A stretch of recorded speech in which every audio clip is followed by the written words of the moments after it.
As an automaker, Pagani's story is quite remarkable.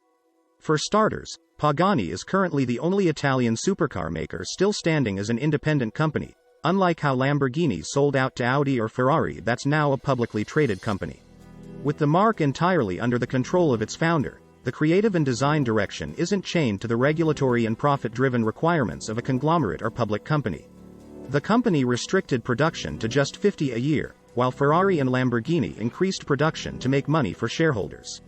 Pagani's founder saw carbon fiber as the future of high-performance supercars and was already experimenting with it before Formula One cultivated the lightweight polymer. The result is that Pagani cars are as incredibly fast as they are gorgeous.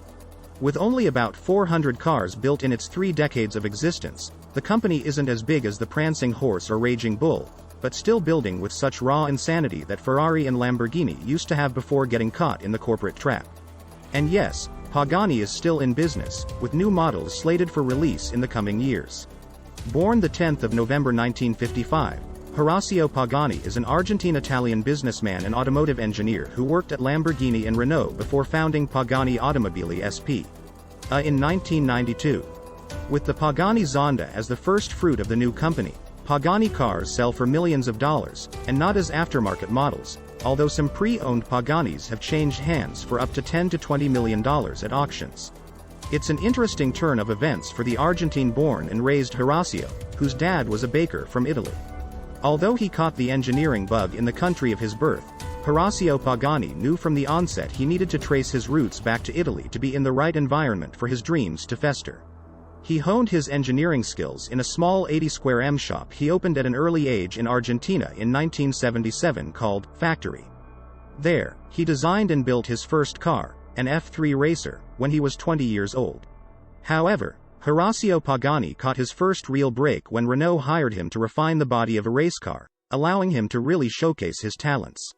In 1982, he finally moved to Italy to pursue his supercar dreams, and there, he met Lamborghini's then chief technical director Giulio Alfieri. He got a job sweeping the floor at Lamborghini, but moved up the ladder until he became the head engineer, overseeing many Lambo projects, including the P140, Diablo, and Countach Evoluzione prototypes.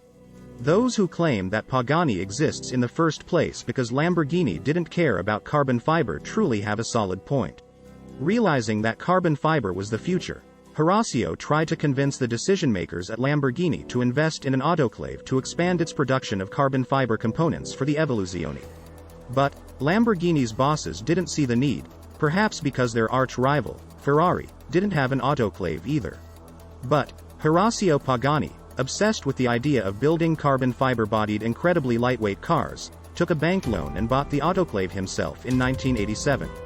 Thus, in 1988, Horacio Pagani, who managed Lamborghini's composite department, founded Pagani Composite Research and worked on many Lamborghini projects, including the restyled Countach 25th Anniversary Edition.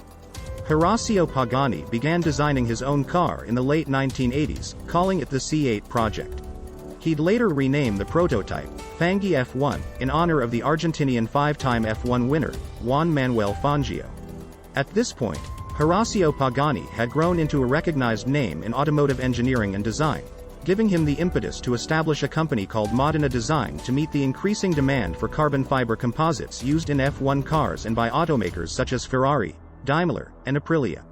Modena Design would later morph into Pagani Automobili, a small factory that made hand-built supercars.